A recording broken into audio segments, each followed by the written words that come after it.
Buenas tardes, mi nombre es Manuel Rodríguez López, soy hematólogo del Servicio de Hematología y Hemoterapia del Hospital Álvaro Cunqueiro de Vigo. En primer lugar, me gustaría agradecer a la Real Fundación Victoria Eugenia la amable invitación que nos ha hecho para participar en estos highlights a propósito del último Congreso de la Federación Mundial de Hemofília. A título personal y con independencia de que considero de que no hay producción científica como para efectuar tres congresos de la categoría de AHA o World Federation o ISTH en el breve espacio de tiempo de 5 meses, creo que es inaceptable que no se puedan ver en diferido las ponencias del programa oficial o los simposios satélites, al mismo tiempo que hay dificultad para descargar el libro de los abstracts del congreso.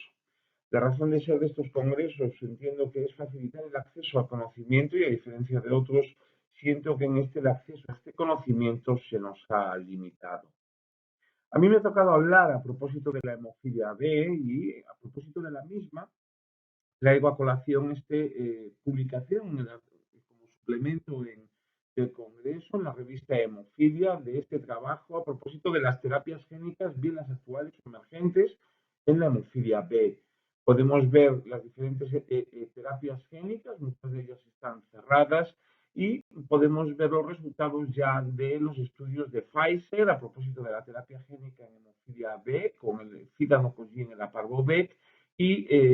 sus trabajos de C.S. Behring a propósito del etranacogin de Zaparvovec. El Benezin 2 es un ensayo clínico en fase 3 que evalúa fidanocogin el Aparvovec, que es la terapia génica de novirus asociada con recurso a factor 9 de Padua de laboratorios Pfizer en 45 varones adenovirus asociados negativos con hemofilia B severa moderadamente severa. Se observa que hay una reducción de la tasa anualizada de sangrado del 71%, una media de niveles de factor 9 a los 24 meses del 25%, pero es verdad también que el 13,3% de los pacientes retomaron la profilaxis por respuestas inmunes y el 62% requirieron corticoterapia, si bien ningún paciente requería de corticoides al final del primer año. También se presentaban, como digo, los resultados del fase 3 del HOP-B, que evalúa el etranocogin de Zaparvovec. En este caso, la actividad de factor 9 registrada es similar en los pacientes que son negativos para el adenovirus asociado de tipo 5, que eran en total 31, que la que se reporta en pacientes con anticuerpos positivos, en total 23 pacientes, por lo que parece existir un nivel basal de anticuerpos antiadenovirus asociado de tipo 5, por debajo del cual los pacientes pueden mostrar respuesta. Concretamente, se cita ese título de 1,700. A los 3 años de la infusión, el 94% de los pacientes permanecen sin profilaxis con concentrados de factor 9. La actividad media del factor 9 endógeno es estable a lo largo del tiempo. De hecho, al final del primer año se reporta un nivel en torno al 41,5%, mientras que al final del tercer año los niveles que se comunican se sitúan en torno al 38,6%. Por tanto, las conclusiones es que esta terapia génica se ha vuelto una nueva opción de tratamiento que, si bien no es una cura universal, es una terapia poderosa con todas las, digamos, las imperfecciones que pueden tener las actuales plataformas de bioterapia de transferencia génica. Es importante, además, destacar, aparte de la variabilidad y de la impredecibilidad de la eficacia, esto más reseñable en el campo de la hemofilia A que en el campo de la hemofilia B, que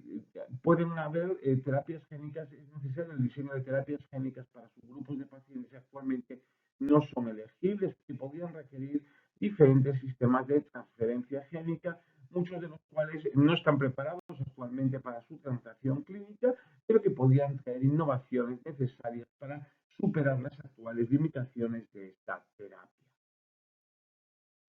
También se reportaban en este congreso los resultados de la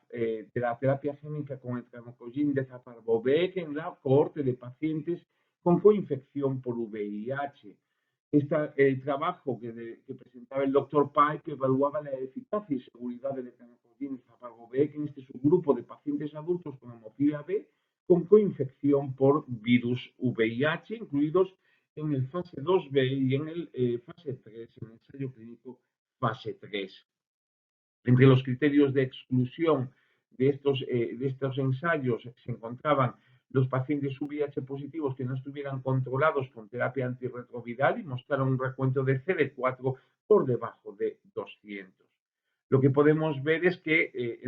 en la cohorte de pacientes, o los 4 pacientes o 5 pacientes en total que reciben la terapia génica con el trancosin de Faparvovec y que presentan infección por VIH controlada, 4 de ellos responden y solo el quinto participante no muestra respuesta, y concretamente es un participante que pierde la respuesta de forma repentina y retoma la profilaxis continua con factor 9 en el mes 30 post-infusión. Lo que sí da para ver es que parece ser segura y efectiva en este subgrupo de pacientes con infección por VIH, mientras reciben medicación concomitante para el mismo, soportan el uso de tranquilina de Faparvovec para los pacientes elegibles con infección por VIH controlada, y dado el pequeño número de pacientes que están incluidos en esta cohorte del ensayo, se requiere, pues, obviamente, recolectar los datos a más largo plazo y tener especial atención a los eventos adversos, digamos, a la evolución en vida real. También se presentaban los resultados de la cohorte de pacientes incluido en el ensayo clínico HOPE-B a propósito de la terapia génica con etranacogin de Faparvovec en pacientes con historia de infección crónica por virus C o virus B. El objetivo en este caso era evaluar la seguridad y eficacia del etranacogin de Faparvovec, en este caso en el subgrupo de pacientes de la fase 2B y del HOPE-B que presentaban infección crónica por virus C y o virus B. El 62% de los participantes presentaban una historia de infección crónica por virus C y o infección por virus B. Podemos ver cómo se observa una disminución tanto de la tasa analizada de sangrados para todos los sangrados evaluados, así como una disminución de los sangrados que requerían tratamiento con concentrado de factor 9 en este cohorte de pacientes seropositivos, y esta disminución estaba en consonancia con la que se reporta en los pacientes seronegativos del estudio. Por otro lado, se advierte que hay una estabilidad de los niveles de factor 9 endógeno, incluso los niveles que se están reportando en esta cohorte de pacientes seropositivos son más altos que los niveles medios que se reportan en la cohorte de pacientes seronegativos, como pueden ver en la diapositiva. Se reportan efectivamente también casos de transaminitis, pero curiosamente de los 11 participantes en los que se reportan 12 aumentos de alanina-aminotransferasa en los 4 primeros meses, 4 de los 11 participantes son seropositivos para virus C o virus B, y 5 de ellos son seronegativos y reciben los corticoides. Un participante con seropositivo para virus C o virus B presenta además un pico de alanina-aminotransferasa más de 5 veces superior al límite superior normal, que se normalizó con corticoides, y en los demás casos los aumentos que se reportan de alanina-aminotransferasa son inferiores a 3 veces el límite superior normal. Y se describió un caso de un carcinoma hepatocelular que, tras la evaluación efectuada por los investigadores, se demostró que no tenía relación con el tratamiento. Por tanto, todos los participantes en el ensayo fase 2B y en el HOPE-B que tenían una historia previa de hepatitis crónica por virus C o infección por virus B, sin enfermedad viral activa o sin fibrosis hepática severa preexistente, en este grupo de pacientes, que eran además el 62% de los pacientes incluidos, el etranacogin de Faparvovec demostró seguridad y eficacia, y soportan, por tanto, el uso de la terapia génica en este grupo de pacientes desde que cumplan los criterios de inclusión. Y además, la seguridad y eficacia fue similar a la que se reporta en los pacientes seronegativos. En cuanto a las proyecciones que se hacen de la terapia génica en hemofilia A en comparación con hemofilia B, todos sabéis las diferencias que existen entre el factor 8 frente al factor 9. El gen del factor 8 es hasta 5 veces más grande que el gen del factor 9. Además, la secreción y la concentración plasmática del factor 8 es inferior a la del factor 9. Por otro lado, la semivida plasmática del factor 8 es altamente dependiente del factor von Willebrand, y a efectos de terapia de reposición con concentrado de factor, sabemos de la mayor incidencia de inhibidores en el caso de la hemofilia A en comparación con la hemofilia B. Y por otro lado, si bien el lugar mayor de síntesis de ambos factores es el hígado, en el caso del factor 9 es el hepatocito, la célula endotelial del sinusoide hepático. ¿Hay similaridades y diferencias entre las terapias génicas? Pues obviamente la dosis que utilizamos en la hemofilia A es manifiestamente superior a la que se utiliza en la terapia génica en hemofilia B. Los criterios de inclusión son similares, salvo para la terapia génica en hemofilia B con el tranocodin de Zaparobec, en la cual se admiten pacientes con anticuerpos frente al adenovirus asociado de tipo 5 con título 1.700.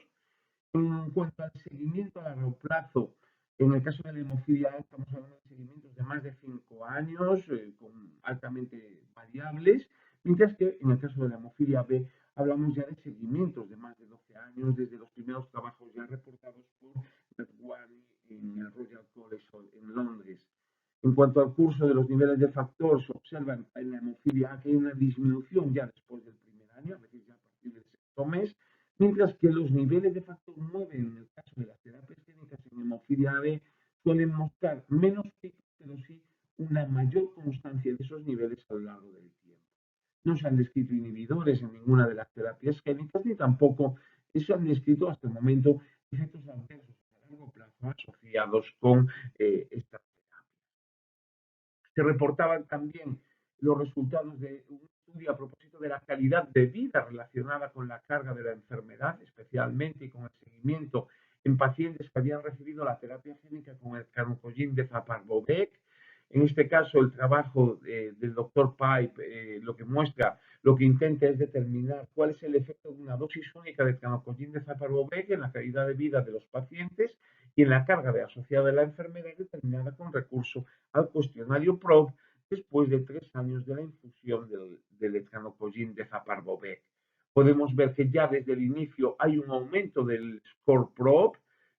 ya desde el inicio. La mayoría de los participantes bien experimentan o una mejoría o no hay cambios a lo largo de 3 años, a pesar de discontinuar la profilaxis con el factor 9, y esta mejoría en el score PROB sugiere que el etranocogin de Zaparvovec podría reducir la carga asociada con la hemofilia y asociada también al tratamiento profiláctico con concentrados de factor 9. Este trabajo es un trabajo español, en este caso es un trabajo que intenta determinar la contribución en valor del etranocogin de Zaparvovec para el tratamiento de la hemofilia B severa y moderadamente severa en España, utilizando un análisis de decisión multicriterio. La contribución en valor del etranocogin de Zaparvovec frente a las actuales terapias utilizadas en el tratamiento de la hemofilia B severa y moderadamente severa en España. La hemofilia B era considerada por su mayoría una enfermedad muy severa, asociada con una reducción de la esperanza de vida, un incremento de la morbilidad y se describen necesidades no cubiertas relevantes a pesar de la existencia de alternativas terapéuticas, entre las cuales se incluye la ausencia de un tratamiento curativo y las actuales limitaciones para en la calidad de vida de los pacientes. La terapia génica es considerada un tratamiento más efectivo y así como derivado del porcentaje de pacientes que no retornan a la profilaxis tras la infusión del vector génico y aquellos que tienen el porcentaje de pacientes que tienen cero sangrados es más alta que sus comparadores. Con todo, existen algunas incertidumbres en relación al perfil de seguridad. La calidad de vida se considera superior en comparación con la profilaxis, una vez que la mayor parte de los pacientes, hasta un 96%, permanecen libres de la necesidad de infundirse factor de forma profiláctica y se considera además que al cabo del tiempo va a permitir un ahorro de costes tanto de forma directa como de forma indirecta. Por tanto, se considera que la terapia génica aporta o proporciona un alto impacto terapéutico soportada por una evidencia de alta calidad y de hecho se estima que la contribución en valor global es de 0.49 que está, digamos, en consonancia con el valor determinado para otras terapias innovadoras. En este sentido, por tanto, podemos decir que la terapia génica ha demostrado que adiciona valor comparada con el factor 9 de vida media extendida para la hemofilia B y en este caso estos análisis de decisión multicriterio parecen ser herramientas muy interesantes para determinar el valor estas nuevas terapias génicas de una forma holística. Este otro trabajo es un trabajo que se presenta, que intenta una comparación indirecta de las terapias, de la eficacia clínica de las intervenciones en pacientes adultos con hemofilia B severa y moderadamente severa, que se comparan con el fidanocogin y la parvovec, comparando especialmente la eficacia del mismo frente a otras terapias, utilizando una metodología MAIC a partir de una revisión sistemática de ensayos clínicos entre el 2000 y el año 2023. Como podéis ver en la gráfica, comparado con el Alprolix y con el Idelvion, esta terapia génica, el Benegin 2, mejora los resultados en cuanto a la tasa anualizada de sangrado media total e incluso muestra una mejoría en comparación con el etranacogin de Zapardovec. Y en relación al porcentaje de pacientes con cero sangrados, podemos ver cómo el porcentaje de los mismos también es mayor en el grupo de pacientes que reciben Benegin 2 en comparación con Alprolix, con Idelvion e incluso con el etranacogin de Zapardovec. Con lo cual, lo que nos dicen es que los resultados son favorables al fidanocogin y la parvovec cuando se compara con cualquier terapia en hemofilia B, incluido la terapia génica con el etranacogin de Zapardovec en los dominios de tasa anualizada de sangrado y porcentaje de pacientes con cero sangrados. Si bien señala que la reducida muestra analizada tras efectuar el MAIC reduce el poder estadístico de los resultados. Y no podemos obviar que al final del primer año el 13,3% de los pacientes que reciben fidanocogin en la parvovec son pacientes que retoman la profilaxis con concentrado de factor 9, mientras que en el ensayo clínico HOPE el 94% de los pacientes permanecen sin profilaxis al final del tercer año tras la infusión del vector. Este otro trabajo lo presentaba el doctor Víctor Jiménez Yuste, es un trabajo que reporta los resultados del ensayo clínico en fase 3 basis y del estudio de extensión con un inhibidor de la vía del factor tisular, el marstacimab, en pacientes con hemofilia severa sin inhibidores. Es un ensayo en fase 3 abierto en pacientes con hemofilia severa y pacientes con hemofilia B severa y moderadamente severa con y sin inhibidor. Aquí tenemos el diseño del estudio. Los participantes eran evaluados de acuerdo al tratamiento recibido durante los 6 meses previos, ya fuera a demanda o profilaxis, antes de entrar en ese periodo de 12 meses de ajuste de dosis con marstacimab. Y posteriormente, cuando completaban los 12 meses, eran elegibles para los pacientes que completaban los 12 meses del estudio, eran elegibles para el estudio de extensión. En el caso de la hemofilia B, lo que podemos ver es que, y en relación a la hemofilia B, el 21,6% de los participantes con hemofilia B estaban a demanda, el 20,9% se encontraban en profilaxis, el 20,9% de los pacientes en profilaxis eran pacientes con hemofilia B. En total, el estudio incluye solo 27 pacientes con hemofilia B. Se advierte que la tasa anualizada de sangrado para sangrados tratados se reduce en los pacientes que pasan de un tratamiento previo a la demanda, se reduce en un 91,6% durante esos primeros 12 meses de profilaxis con marstacimab, si bien es cierto que de esos pacientes hay un grupo posteriormente, en la fase de extensión, se advierte un aumento de la tasa anualizada de sangrado medio que pasa de 3,2 a 3,9. Y cuando evaluamos a los pacientes que están en profilaxis previa, hay una reducción de la tasa anualizada de sangrado, que es del 35,3%, y durante la fase de extensión se produce una disminución de la tasa anualizada de sangrado que pasa de una media de 5,1 a 2,3. Por tanto, el tratamiento parece relativamente efectivo y desde luego en cuestión de seguridad solo se reportan eventos adversos en 12 de 14 participantes, 5 de ellos ocurrieron durante la fase de escalada de dosis, pero ninguno llevó a la discontinuación del tratamiento. Mientras que en la fase de extensión 4 de 14 participantes que escalaron la dosis experimentaron eventos adversos, pero ninguno llevó a la discontinuación del estudio y no se describieron eventos trombóticos en ninguno de los participantes. Por tanto, en los participantes incluidos en este estudio en fase 3, el BASIS más Taximab a la dosis de 150 miligramos subcutáneo semanal era efectiva para reducir los eventos hemorrágicos tanto en los primeros 12 meses como en la fase de extensión. Cuando en la fase de escalada de dosis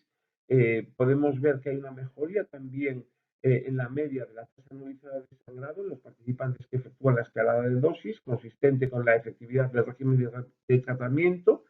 Y en cuanto a la escalada de dosis, a 300 miligramos parece segura y eficaz para la reducción del sangrado en los pacientes evaluados, sugiriendo que el ajuste de tratamiento podría ser necesario para mejorar el seguimiento de los pacientes.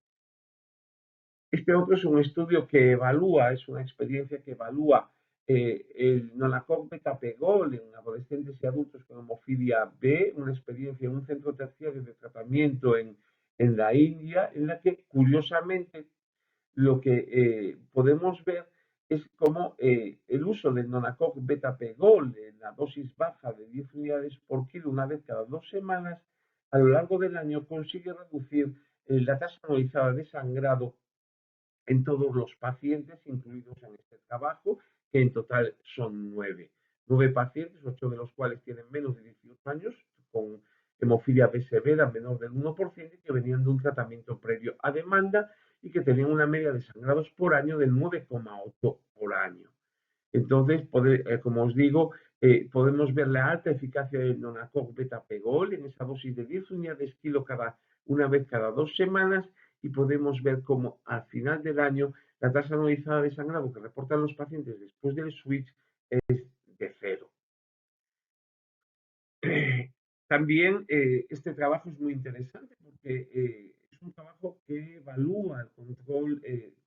intenta evaluar digamos, la prestación o el desempeño de 11 reactivos de APTT para la cuantificación, monitorización de factores 9 de vida media extendida. Sabemos que habitualmente el test de laboratorio más usado para monitorizar el factor 9 es el ensayo coagulométrico en una etapa, pero el TTPA, los reactivos muestran una amplia variedad en especificidades y sensibilidades para el factor 9, así que es común monitorizar el factor 9 con un reactivo de APTT específico. En este caso, ya digo, evalúan el albuterol alfa, el Idelvion, es usado además como control, y podemos ver la alta variabilidad desde 0,22 hasta 0,73 entre todos los participantes, es decir, hay una gran dispersión de los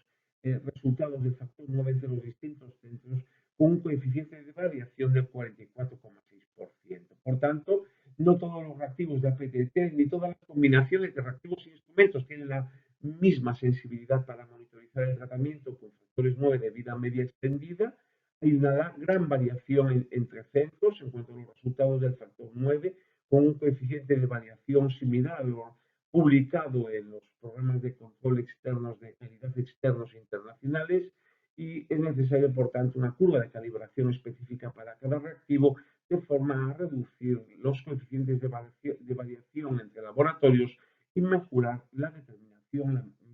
monitorización in vitro del Idelvion. También este otro trabajo que lo que intentan es una evaluación a largo plazo de los resultados de la monitorización de la calidad externa para el factor 8 y para el factor 9. En este caso, lo que sabemos es que el diagnóstico de laboratorio está fuertemente dependiente de la determinación segura, ya sea del factor 8 o en nuestro caso, que estamos hablando de la hemofilia B, del factor 9, y poder garantizar que el test que estamos utilizando es un test estable a lo largo del tiempo es necesario para la seguridad de los pacientes, la optimización del tratamiento y la sostenibilidad. El objetivo del estudio era investigar la estabilidad a largo plazo en este caso, voy a referirme del factor 9 en un gran número de laboratorios. Concretamente son 148 participantes del programa del ECAT Foundation en el periodo comprendido entre 2020 y 2022. Y la estabilidad a largo plazo era determinada por el cálculo del coeficiente de variación a largo plazo, esto que denominan el LCVA. Y podéis ver cómo el LCVA medio para el factor 9 determinado por el ensayo coagulativo es de 11,4 más menos 4,5, con un rango, podéis ver, bastante amplio, mientras que para el ensayo coagulativo es también similar en los 49 centros que participan. Solo hay una pequeña proporción de participantes que elaboran bien todos los tipos de factores test de factor 9, en este caso todos los tipos de factor 9, los 4 tipos o los 2 tipos de test de factor 9. La gran mayoría demuestra una heterogeneidad en su, digamos, prestación global, y esto quiere decir que hay determinados test que pueden ser elaborados de forma relativamente estable, mientras que otros, digamos, su realización traduce una cierta inestabilidad. El estudio demuestra, por tanto, que hay un amplio rango en la variabilidad de los test elaborados a lo largo del tiempo entre y dentro del mismo laboratorio, comparando los diferentes ensayos efectuados para el factor 9 y también para el factor 8.